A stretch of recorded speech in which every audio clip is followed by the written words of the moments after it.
വളരെ ദൂരത്തിലെ മലയുടെ മുകളിലിരിക്കുന്ന ആ പഴയ ആൻസിസ്റ്റർ കോട്ടേജ് എപ്പോഴും പോലെ ആളില്ലാതെയായിരുന്നു. അവിടെ മുഴുവനും നിറഞ്ഞിരിക്കുന്ന ആ വികാരത കാറ്റിനെങ്കിലും ഇരിക്കാനായി നിർബന്ധിച്ചുകൊണ്ടിരിക്കുകയാണ്. അപ്പോഴാണ് ആ റോട്ടിനരികിലായി ഒരു കാർ വന്നു നിന്നത്.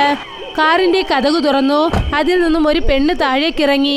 മുഖത്ത് ഒരു വ്യത്യസ്തമായ സങ്കടം, പേടി, പിന്നെ എന്തോ കുഴപ്പത്തിലിരിക്കുന്നത് പോലെ തോന്നി. ആ പെണ്ണാണ് പൂജ. ആ പൂജയാണ് ഈ ലോകം പെട്ടെന്ന് തന്നെ തനിച്ചാക്കിയത്. ചെറുപ്പത്തിൽ തന്നെ അവളുടെ അച്ഛനും അമ്മയും മരിച്ചുപോയി. അതിനുശേഷം അവളെ വളർത്തിയത് അവളുടെ അങ്കിളാണ്. പക്ഷെ അവളുടെ തലയിലെഴുത്ത് അതോടെ വിട്ടില്ല.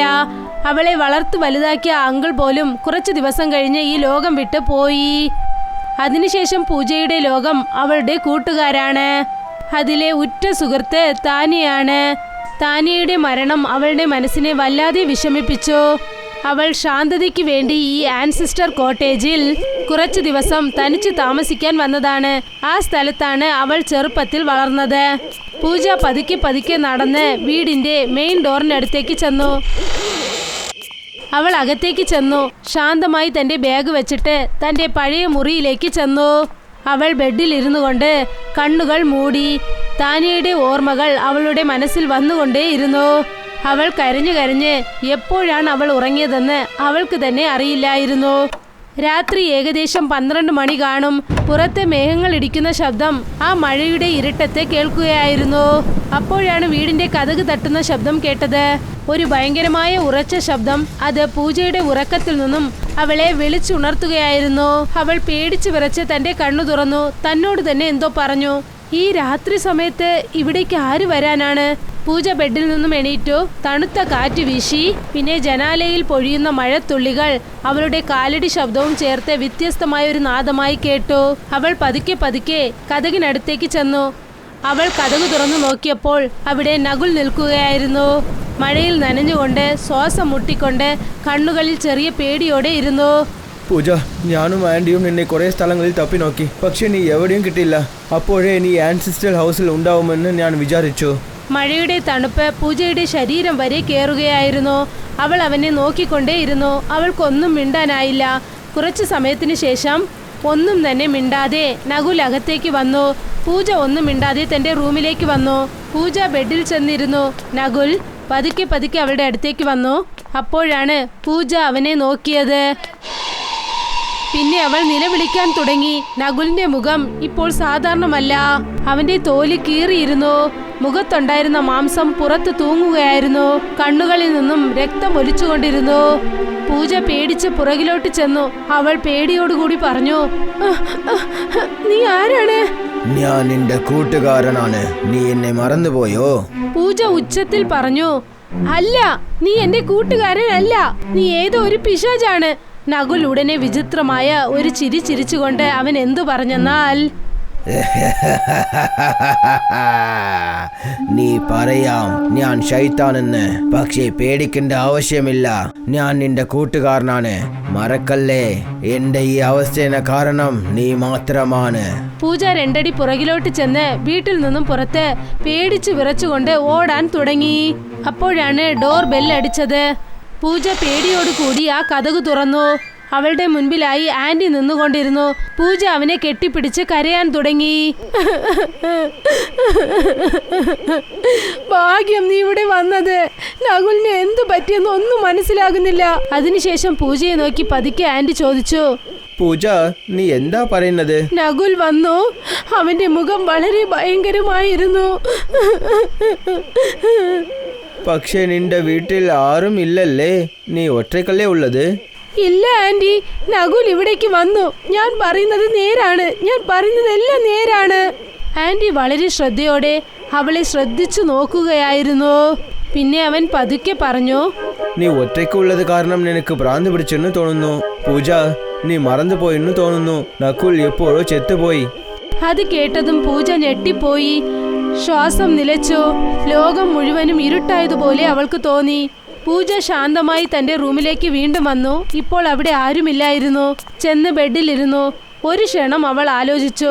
ശരിക്കും തനിക്ക് തോന്നിയതാണോ എന്ന്. പക്ഷെ കുറച്ചു സമയത്തിന് ശേഷം പെട്ടെന്ന് പൂജ നിലവിളിക്കാൻ തുടങ്ങി.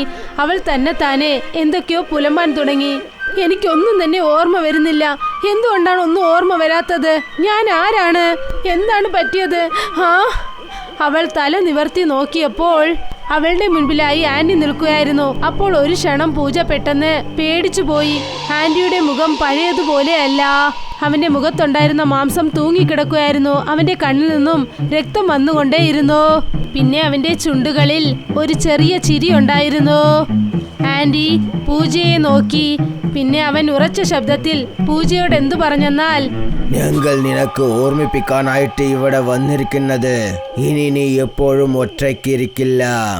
ഞങ്ങൾ എപ്പോഴും നിന്റെ കൂടെ തന്നെ ഇരിക്കും. ഇപ്പോൾ പൂജയുടെ ശബ്ദം വീണ്ടും അധികമായി. ആ മുറി മുഴുവനും കേട്ടു. അപ്പോഴാണ് കതക് തന്നെ തുറന്നത്. വാതിൽക്കൽ നകുൽ നിൽക്കുകയായിരുന്നു. അതേ ഭയങ്കരമായ മുഖത്തോടെ.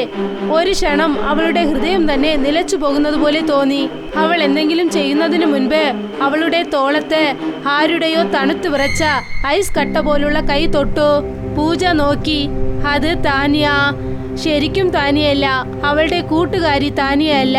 അവളുടെ മുഖം വീർത്ത്, കണ്ണൊക്കെ വെളുത്ത്, ചുണ്ടുകൾ കീറി മുറിഞ്ഞ്, പിന്നെ കഴുത്ത് ഒരു വശത്ത് ചരിഞ്ഞതുപോലെ ആരോ പിടിച്ച് ഞെരിച്ചതുപോലെ ആയിരുന്നു. താനിയ ഇടറിയ ശബ്ദത്തോടെ എന്തു പറഞ്ഞെന്നാൽ, നീ ഒരിക്കലും തനിച്ചിരിക്കില്ല പൂജ. ഞങ്ങൾ എപ്പോഴും നിന്റെ കൂടെ ഉണ്ടാകും. അപ്പോൾ പൂജ തല ചുറ്റി താഴേക്ക് വീണുപോയി. എല്ലാം ഇരുട്ടായി മാറി. സ്വപ്നത്തിൽ അവൾക്ക് അവളുടെ പഴയ ഓർമ്മകളെല്ലാം തന്നെ വന്നു. 4 പേരും, പൂജ, ആന്റി, താനിയ, നകുൽ, ഒരു മുറിയിൽ ഇരിക്കുകയായിരുന്നു. പൂജ ഒരു പഴയ പുസ്തകം വായിക്കുകയായിരുന്നു. അവളുടെ കണ്ണുകളിൽ എന്തോ ഒരു ചിന്ത ഓടിക്കൊണ്ടേയിരുന്നു. എന്തിനാവശ്യമില്ലാതെ ഇതൊക്കെ വായിച്ചുകൊണ്ടിരിക്കുന്ന നീ? വിച്ച് പ്രാക്ക്, ഇതുപോലെ ഒന്നും തന്നെ ഇല്ല. നിനക്കൊന്നും അറിയില്ല. ഇതിലൊരു ഭയങ്കരമായ വഴി എഴുതപ്പെട്ടിരിക്കുകയാണ്. ഒരു വിധത്തിലുള്ള വിച്ച് ഡ്രാഫ്റ്റ്. പക്ഷെ അത് ഏതുപോലെയാണ്? ചില വിച്ച് ഡ്രാഫ്റ്റ് നമുക്ക് ആപത്തുണ്ടാക്കുന്നതാണ്. പിന്നെ ചിലത് നമ്മുടെ സ്വപ്നങ്ങൾ നിറവേറ്റുന്നതും. പക്ഷേ നിന്റെ സ്വപ്നം എന്താണ്? ഞാൻ കൊച്ചുകുട്ടിയായിരുന്നപ്പോൾ അച്ഛനും അമ്മയും എന്നെ വിട്ടിട്ട് മരിച്ചുപോയി. എന്നെ വളർത്തത് എന്റെ അങ്കിളാണ്. നിങ്ങൾ 3 പേരും എങ്ങനെ എന്റെ കൂട്ടുകാരോ? കുറച്ച് ദിവസത്തിന് ശേഷം നിങ്ങളുടെ കല്യാണം കഴിയും. പിന്നെ നിങ്ങളും എന്നെ വിട്ടിട്ട് പോയേക്കും. വെറുതെ ഇരിക്കു പൂജേ. കല്യാണം എന്നത് നിനക്കും നടക്കുന്നത് തന്നെയാ. പക്ഷെ ഞാൻ എന്ത് ആഗ്രഹിക്കുന്നെന്നാൽ, എന്ത് സംഭവിച്ചാലും ശരി, നമ്മൾ 4 പേരും എപ്പോഴും ഒന്നായിരിക്കണം. എപ്പോഴും. അവൾ പുസ്തകം തുറന്നു പറഞ്ഞു, ശരി, ഈ വിച്ച് ക്രാഫ്റ്റ് അവസാനിപ്പിക്കാം. അറിയാമല്ലോ, ഇത് പുസ്തകത്തിൽ മാത്രം എഴുതപ്പെട്ടതാണോ അല്ല ശരിക്കുമുണ്ടോ എന്ന്.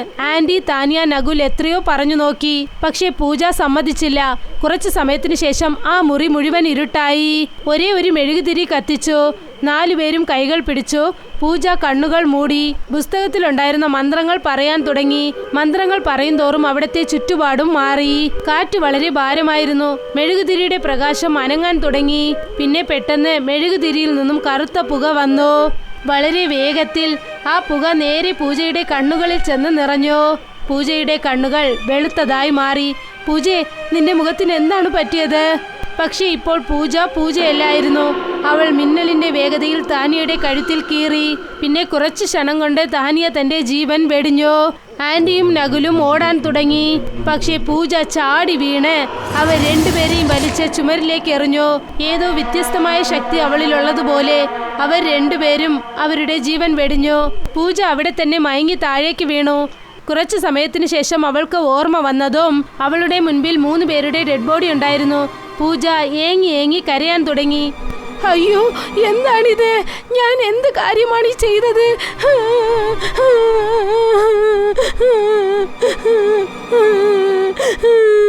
അടുത്ത ക്ഷണം തന്നെ 3 പ്രേതങ്ങളും അവിടെ എണീറ്റ് നിന്നു.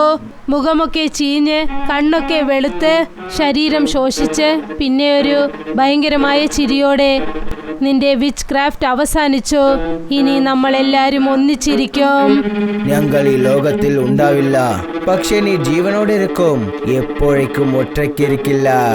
പൂജ നിലവിളിച്ചുകൊണ്ട് റൂമിൽ നിന്നും പുറത്തേക്ക് ഓടി. പക്ഷെ അന്ന് രാത്രി മുതൽ അവളുടെ ലോകം പഴയതുപോലെ അല്ലായിരുന്നു. പൂജയ്ക്ക് ഓർമ്മ വന്നു. കണ്ണുകളിൽ കണ്ണുനീർ ഒലിച്ചുകൊണ്ടിരുന്നു. പിന്നെ അവളുടെ മുൻപിലായി ആ 3 പേരും ഭയങ്കരമായ മുഖത്തോടു കൂടി നിൽക്കുകയായിരുന്നു. നിനക്ക് എല്ലാം ഓർമ്മ വന്നോ? നീയല്ലേ ഞങ്ങൾ 3 പേരെയും കൊന്നത്? ഞങ്ങൾ എങ്ങനെ നിന്നെ വിട്ടിട്ടുണ്ടാവും? നീ എപ്പോഴും തനിച്ചിരിക്കുന്നത് പോലെ ഫീൽ ചെയ്തു. ഇനി നീ ഒരിക്കലും തനിച്ചായിരിക്കുകയില്ല. പൂജ നിലവിളിക്കുന്ന ശബ്ദം അവസാനമായി ആ മുറിയിൽ കേട്ടു. അവളുടെ കണ്ണുകളൊക്കെ നിറഞ്ഞു. പിന്നെ അവൾ ഓർമ്മ കെട്ട് ആ മുറിയിൽ താഴേക്ക് വീണു. അതായത് അവളുടെ ശരീരത്തിൽ ജീവനുള്ള ആത്മാവ് ഇല്ലാത്തതുപോലെ തോന്നി. ശരിക്കും അവൾ ജീവനോടെ ഉണ്ടെങ്കിലും ഇല്ലെന്ന് തോന്നുന്നു. അവൾ തന്റെ കൂട്ടുകാരോടൊപ്പം ഉണ്ടായിരുന്നിട്ടും ഇപ്പോൾ ശരിക്കും തനിച്ചിരിക്കുകയാണ്. തനിച്ചിരിക്കുന്നത് ഇപ്പോൾ അവൾക്ക് പേടിയല്ല, അത് അവളുടെ വിധിയായി മാറിയിരിക്കുകയാണ്. തനിമ. അവിടെ ജീവനുള്ള ആളുകൾ പോലും മരിച്ചു പോവുകയാണ്. പിന്നെ മരിച്ചവർ എപ്പോഴും കൂടെ തന്നെ ഉണ്ടാകും.